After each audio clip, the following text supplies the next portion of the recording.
Admiral Kexery stood at the command deck of the Varaxian flagship Eternal Dawn, her iridescent scales reflecting the dim light of distant stars. The holographic display before her showed Earth, a seemingly unremarkable planet that had somehow managed to refuse membership in the Galactic Concordat 3 standard cycles ago. The diplomatic mission had ended in what the High Command termed unacceptable resistance to cultural integration. "Status report," she commanded, her secondary breathing chambers expanding slightly with anticipation. "All invasion fleet vessels in position." Admiral, her second-in-command, Commander Vextal, responded. "Preliminary scans show minimal orbital defenses. Their primitive satellites are barely worth noting." Kexery's membrane-lidded eyes narrowed as she studied the blue planet. Something about this mission felt wrong, but she couldn't quite identify why. The humans' technology seemed centuries behind Varaxian standards.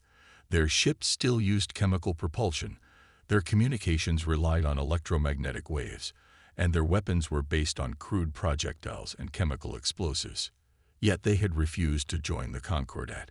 Not with fear or hesitation, but with what the diplomatic corps had described as polite disinterest. "Begin the first phase," she ordered, pushing aside her doubts. "Target their primary military installations." The invasion fleet moved with practiced precision. Thousands of ships, each carrying enough firepower to level a city, descended through Earth's atmosphere. Kexery watched the tactical display as targeting solutions were calculated and weapon systems charged. The first shots never fired. "Admiral." Vextal's usually composed voice cracked with alarm. "We're detecting massive energy signatures. They're coming from everywhere." Kexery's scales rippled with confusion as new data flooded the tactical displays.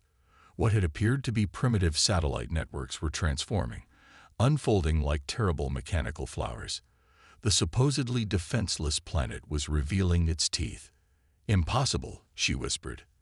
"They couldn't have hidden this level of technology from our scans." But they had. And that was just the beginning. Earth's response came not in the form of desperate resistance, but as a choreographed dance of devastation. What appeared to be simple communications satellites revealed themselves as automated defense platforms. Civilian weather stations transformed into shield generators. Even the orbital debris field they had dismissed as evidence of primitive space exploration began moving with purpose. Countless microscopic machines that began systematically dismantling the outer ships of her fleet. "Full retreat," Kexery ordered, but it was too late for many of her ships. The humans' hidden defenses had already bracketed her fleet in a three-dimensional killing field. She watched in horror as the supposedly primitive species executed military maneuvers that spoke of centuries of warfare experience. "Admiral," her tactical officer called out, "we're receiving a transmission. Text only. All frequencies." The message appeared on her screen, simple and devastating in its brevity. "You were warned during the diplomatic exchange. Defensive action is now authorized. You have 30 minutes to retreat beyond lunar orbit." Kexery's military training warred with her pride. The Varaxian Empire had never retreated from a primitive species, but she was watching a third of her fleet die to an enemy that had yet to reveal the full extent of their capabilities. "Send the withdrawal signal," she ordered, her scales darkening with shame. "All ships to fall back beyond their moon's orbit." She turned to her second-in-command. "And get me everything we have from the diplomatic mission. Every record, every scan, every conversation. There's something we missed, something crucial." As the surviving ships of her fleet retreated, Kexery began reviewing the diplomatic records. Hours later, she found it. A single sentence that their cultural analysts had dismissed as meaningless pleasantry. During the final meeting, Earth's representative had smiled and said, "We appreciate the offer, but humanity prefers to walk its own path. We found it safer to keep our true nature hidden until it's necessary to reveal it." They had announced their strength openly, and the Varaxian Empire had been too proud to listen. In her private quarters, Kexery began composing her report to High Command. She started with words no Varaxian admiral had written in 10,000 years. We greatly underestimated them. The humans had taught the Varaxian Empire a lesson about appearances, about the danger of assumptions, and about the wisdom of listening when a species tells you they prefer to walk alone. But as Kexri would soon discover, this was only the beginning of humanity's surprises. She looked out at the distant Earth, now surrounded by its revealed defenses, and felt something she hadn't experienced since her earliest days of the Academy: curiosity. What else were these humans hiding? And more importantly, what would it cost her people to find out? In the aftermath of the failed invasion, the Varaxian Empire found itself in an unfamiliar position, seeking to understand rather than conquer. Zelna, the Empire's leading xenorchaeologist, had been summoned to Admiral Kexri's flagship to examine the data collected during their brief engagement with Earth. These energy signatures are unlike anything in our database, Zelma said, her research appendages moving gracefully across the holographic displays. The humans didn't just hide their technology. They developed it along a completely different path than any known species. Kexri watched the smaller Varaxian work, noting how her scales shifted through shades of deep blue, the color of intense concentration among their kind. Can you determine how they managed to conceal it from our scans? That's what's fascinating, Zelna replied, pulling up a three-dimensional model of one of Earth's transformed satellites. They didn't actually conceal it. They designed their technology to appear primitive by our standards. We saw exactly what was there. We just didn't understand what we were seeing. The Admiral's scales rippled with frustration. Explain. Look at this, Zelna said, zooming in on what appeared to be a simple communications array. We dismissed it as primitive because it uses radio waves, but look at the quantum structure of the material itself. The entire device is a metamaterial lattice. What we thought was simple radio communication was actually a complex quantum entanglement network, disguised as primitive technology. How is that possible? Kexri demanded. Our civilizations developed along clear technological paths. Quantum communication comes after radio, not alongside it. Zelna's scales shifted to a pale green, the color of excitement. That's just it, Admiral. The humans didn't follow any known technological progression. They developed multiple technological paths simultaneously, then deliberately chose which advances to reveal and which to hide. A memory surfaced in Kexri's mind. During the diplomatic mission, their representatives used mechanical timepieces. We thought it was cultural affectation. Those mechanical timepieces were probably quantum computers, Zelna finished. They hide their true technology in plain sight, disguising it as primitive devices. It's brilliant and terrifying. The Admiral moved to the viewport, staring at the distant Earth. Why? Why maintain such an elaborate deception? I have a theory, Zelna said, her voice quieter. I've been analyzing their public telecommunications networks, what they call the Internet. There's a recurring theme in their entertainment and literature. Stories about humanity being underestimated, about appearing weak until threatened, about keeping their strength hidden until needed. Fiction. Kexri's scales darkened with dismissal. You're basing your analysis on their entertainment. Admiral, Zelna's tone was respectful but firm. Their fiction tells us more about them than any scan could. They've been preparing for this, not just technologically, but culturally. For generations, they've told themselves stories about the wisdom of appearing less advanced than they are. The Admiral was silent for a long moment. Show me. Over the next several hours, Zelna presented her findings. Human entertainment was filled with stories of deception and hidden strength, of keeping advanced technology secret until it was needed, of appearing primitive to avoid the attention of more aggressive species. They were never primitive, Kexri finally said, understanding dawning. They were waiting, watching, learning from every species they encountered, while showing only what they wanted us to see. Yes, Zelna agreed. And now that we've forced their hand, They're revealing their true capabilities. But I suspect we're still only seeing what they want us to see. A new alert flashed across the command screens. Earth's defensive systems were shifting again, revealing new configurations, new capabilities. More ships were emerging from hidden bases on their moon and in their asteroid belt.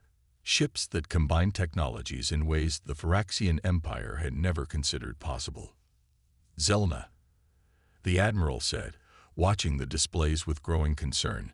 "How advanced do you actually think they are?" The xenoarchaeologist's scales shifted to deep purple, the color of fear. "Admiral, I don't think they're advanced. I think they've transcended our very concept of technological progression. They didn't develop technology along a linear path like we did. They developed everything simultaneously, keeping most of it hidden, using apparent primitive technology as a mask for quantum systems we can barely comprehend. And now they're showing us exactly how much we don't know." Zelna paused, her scales rippling with complex emotions. "Admiral, I don't think we should be asking how advanced they are. We should be asking why they've chosen this moment to show us." The implications of that question hung in the air between them as they watched Earth's defenses continue to evolve, each transformation revealing new layers of technology that shouldn't have been possible. The humans weren't just defending themselves. They were teaching the Phyraxian Empire a lesson about assumptions, about the danger of judging by appearances, and about the wisdom of listening when a species tells you they prefer to remain apart. And somewhere on Earth, humanity watched and waited, revealing only what they chose, keeping their greatest secrets still hidden, preparing for whatever would come next. The Phyraxian High Command had never experienced anything like the transmission they were now receiving from Earth. On every frequency, through every medium, the message was the same: a formal invitation to return, not as invaders, but as guests. Admiral Kexery stood before the High Command's projection, her scales carefully maintained at a neutral shade despite her inner turmoil. "They're inviting us to send a diplomatic delegation. After we attempted invasion, it's obviously a trap," Supreme Commander Vaxthor declared, his scales flashing aggressive red. Zelna, who had been granted the unprecedented honor of addressing the High Command directly, spoke up. "With respect, Supreme Commander, if they wanted to destroy us, they could have done so during our first encounter. They chose not to." The images from Earth continued to stream in. Humans were deactivating some of their defense systems, not powering them down, but transforming them back into their disguised states. It was like watching a warrior deliberately laying down their weapons while maintaining the ability to recall them instantly. "They're making a point," Kexery realized aloud. "They're showing us that their apparent vulnerability is a choice." The invitation included coordinates for a meeting on neutral ground, a space station that had appeared in orbit around Earth's moon. Scans showed it had not been there days ago, yet it was fully operational, combining technologies in ways that made Phyraxian scientists question their understanding of physics. After hours of debate, the High Command reached a decision. They would accept the invitation, but with conditions. Admiral Kexery would lead the delegation, accompanied by Zelna and a small team of scientists and diplomats. As their ship approached the station, Kexery studied its structure with growing amazement. What had appeared simple from a distance revealed increasing complexity as they drew closer. The station's surface seemed to ripple with patterns that shouldn't have been possible in normal spacetime. "It's beautiful," Zelna whispered, her scales shifting through shades of wonder. "They're not just showing us technology. They're showing us art." The docking procedure was automated, guided by systems that felt less like machines and more like partners in a dance. As they stepped onto the station, they were greeted not by armed guards or intimidating displays of force, but by a single human woman in simple clothing. "Welcome to Harmony Station," she said, smiling. "I'm Dr. Sarah Chen, Earth's diplomatic liaison. We have much to discuss." What followed was not the humiliation or threats the Phyraxians had expected, but rather a conversation that would reshape their understanding of not just humanity, but of civilization itself. "Your invasion attempt, Dr. Chen explained as she led them through corridors that seemed to defy Euclidean geometry. Was not the first time we've encountered aggressive species. It won't be the last. But we've learned that true strength lies not in the ability to destroy, but in the wisdom to choose when not to. They entered a vast chamber that Kexri first thought was a museum. Displayed around them were artifacts from Earth's history, but not the primitive tools they had expected. Each display showed parallel development. A stone spear next to a quantum blade, a wooden wheel beside a gravity drive, cave paintings alongside holographic art. We never abandoned our earlier technologies, Dr. Chen explained. We simply learned to develop everything simultaneously. Every path, every possibility, every approach to understanding the universe. We explored them all, keeping most hidden until needed. But why? Kexri asked. Why hide your true capabilities? Dr. Chen's smile held both wisdom and sadness. Because we learned early in our development that power revealed too soon attracts challenge, and challenge too early leads to destruction. We chose to appear primitive not out of fear, but out of a desire to develop fully, completely, without the pressure of external expectations, or the temptation to use our advances as weapons. Zelna moved from display to display, her scales shifting rapidly through colors of amazement and understanding. You're not just showing us technology. You're showing us a different way of thinking about progress itself. Exactly, Dr. Chen nodded. Your invasion didn't fail because our technology was superior. It failed because you couldn't imagine that a species might choose to appear less advanced than they are. That imagination, that ability to think beyond linear progression, that's humanity's true strength. The displays around them shifted, revealing new layers of complexity. What had appeared to be simple historical artifacts transformed, showing how each primitive tool contained within it the seeds of technologies far beyond current Phyraxian understanding.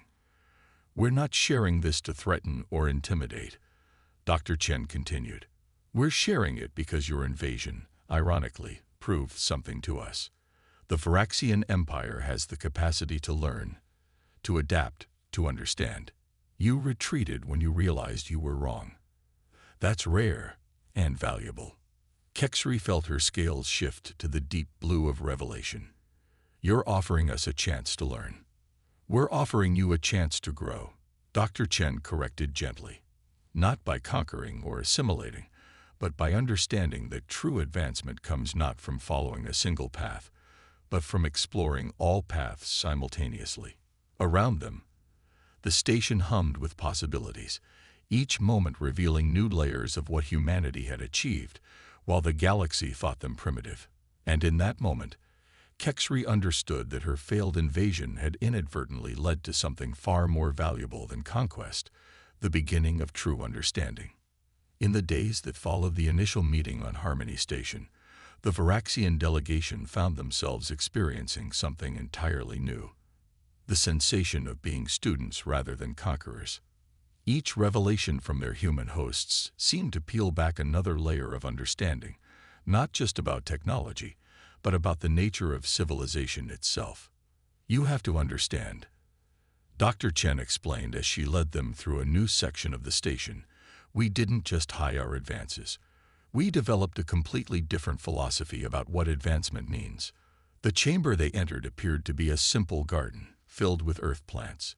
But as Kexri watched, she realized that each plant was both organic and technological, living machines that breathed and grew while performing complex computational tasks. Zelna moved closer to a flowering plant, her scales shimmering with excitement. These are processing quantum calculations through their cellular structure. Yes, Dr. Chen smiled. We learned early that the distinction between organic and mechanical was artificial. Every living thing computes. Every pattern processes information. We just learned to work with these natural processes rather than trying to replicate them artificially. Admiral Kexri watched a vine grow and reshape itself into a complex monitoring array. Your entire civilization is built on this principle. Our entire civilization is this principle, Dr. Chen corrected. Every human achievement you've seen, From our defensive systems to this station is a fusion of organic and technological development. We don't build machines to replace natural processes. We enhance natural processes to serve additional purposes. The implication struck Kexri like a physical blow.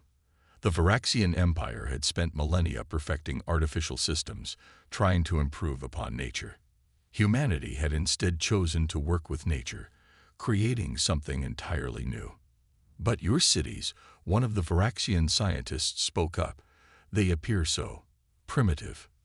Dr. Chen's smile widened. "Would you like to see one of our cities? Really see it?" The human led them to an observation deck overlooking Earth.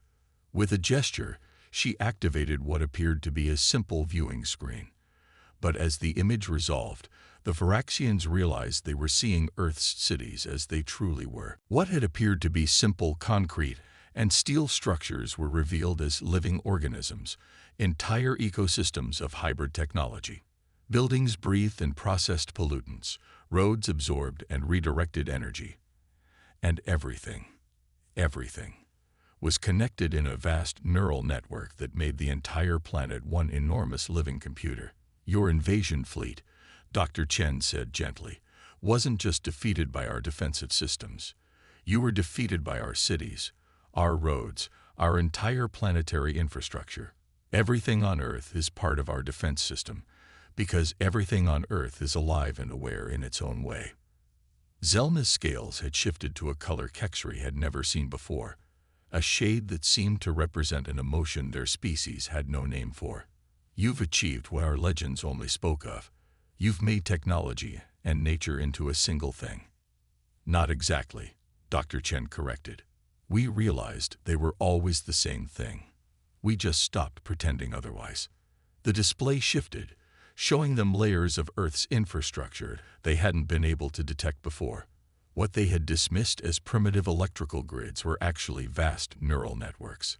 What they had thought were simple mass transit systems were circulatory systems for both information and energy. "This is why you refused to join the Concordat," Kexri realized. "Not because you were primitive, but because accepting our technology would have meant accepting our limitations." "Precisely," Dr. Chen nodded. "We saw in your technology the same mistake we had almost made ourselves, the belief that progress means replacing the natural with the artificial. We chose a different path." As if to demonstrate, the entire station around them shifted, revealing its true nature. What had appeared to be metal and plastic was actually living tissue, grown and shaped into the form of a space station, while retaining all the characteristics of life. "This station," Dr. Chen explained, "is as alive as you or I. It grows, it learns, it adapts. All our technology does. That's why your scans couldn't properly analyze it. You were looking for machines when you should have been looking for life." The Varaxian delegation stood in stunned silence, watching as the station's tissues pulsed with energy and information. Everything they had believed about technological progress, about the nature of advancement itself, was being challenged. "We're showing you this," Dr. Chen continued, "because we believe the Varaxian Empire is ready to understand. Your response to defeat, choosing to learn rather than escalate, proved that. We're offering you something far more valuable than the technology you sought to take. We're offering you a new way of seeing the universe." Kexri looked at her fellow Varaxians, seeing in their shifting scales the same revolution of thought she was experiencing. They had come seeking to conquer what they thought was a primitive world, only to discover that humanity had transcended the very concepts of primitive and advanced. And as the living station pulsed around them, carrying them through space that seemed somehow more alive than they had ever realized, Kexri understood that this was only the beginning of what humanity had to teach them. 3 months after the failed invasion, Admiral Kexri stood before the Varaxian High Command to deliver her final report. The chamber was silent, every scale perfectly still, as she shared what humanity had chosen to teach them. "We came seeking conquest," she began, "but found enlightenment instead. The humans have shown us not just new technology, but a new way of existing in the universe itself." The holographic displays activated, showing the transformation that had already begun on the Varaxian homeworld. Under human guidance, their first experimental bio-integrated city was taking shape. Buildings that were alive, streets that thought, and an infrastructure that grew and healed itself. Their greatest achievement, Zelna added from her new position as Chief of Xenological Studies, wasn't technological advancement. It was understanding that advancement itself needed to be redefined. The images shifted to show the new joint research facilities being established throughout both human and Varaxian space. The stations, grown rather than built, served as living bridges between their civilizations. Supreme Commander Vaxthor, his scales now a thoughtful shade of blue, spoke quietly. They could have destroyed us. Instead, they chose to teach us. Because that's what they've been trying to tell us all along, Kexri responded. True strength isn't about destruction. It's about the wisdom to choose a better path. The chamber's displays showed Earth as it truly was, a planet where technology and nature had become one, where every cell and circuit worked in harmony. But more importantly, they showed the changes beginning to spread through the galaxy as other species learned of humanity's achievement. Dr. Chen appeared on the main screen, her smile as warm as ever. Your people have learned more quickly than any we've encountered, she said. You've proven that our choice to reveal ourselves to you was correct. But why us? Asked one of the council members. Why show us your true nature after we tried to conquer you? Because you did something rare when faced with superior capability, Dr. Chen explained. You chose to understand rather than escalate. That showed us you were ready for what we had to teach. The images shifted again, showing the future that was now possible. A galaxy where technology and nature worked as one, where advancement meant harmony rather than conquest, where strength was measured by wisdom rather than weapons. We're not offering you membership in the Concordat, Dr. Chen continued. We're offering you partnership in something new, a different kind of galactic civilization, one built on growth rather than conquest, on understanding rather than dominance. Kexri felt her scales shift to a new color, one that her species had never needed before, but now found essential, the color of hope. The humans, she addressed the High Command, have shown us that we've been asking the wrong questions. We sought to know how advanced a species was, when we should have been asking how wise they had become. We measured progress by what could be built, when we should have measured it by what could be grown. We thought strength meant the ability to conquer, when true strength lies in the ability to transform. The chamber fell silent as the implications settled over the assembled leaders. Humanity hadn't just survived their invasion. They had turned it into an opportunity to guide another species toward a better way of existing. We came as conquerors, Kexri concluded, and they transformed us into students. We sought to take their world, and they gave us a new understanding of every world. We thought we were superior, and they showed us how much more we could become. Dr. Chen's image smiled one last time before signing off. Welcome, she said, to the beginning. The Varaxian High Command Chamber, for the first time in its history, began to pulse with life, the first sign of the transformation that would spread throughout their civilization. The walls themselves seemed to breathe as the new bio-integrated systems came online, and in orbit above Earth, Harmony Station continued its endless dance through space, no longer a symbol of humanity's hidden strength, but a beacon of what was possible when species chose to grow together rather than conquer. Kexri looked out at the stars, seeing them not as territories to be claimed, but as gardens waiting to bloom. The humans had hidden their true nature not out of fear, but out of wisdom, waiting for others to be ready for what they had to teach. The invasion that had begun with pride and aggression had ended with something far more powerful, understanding.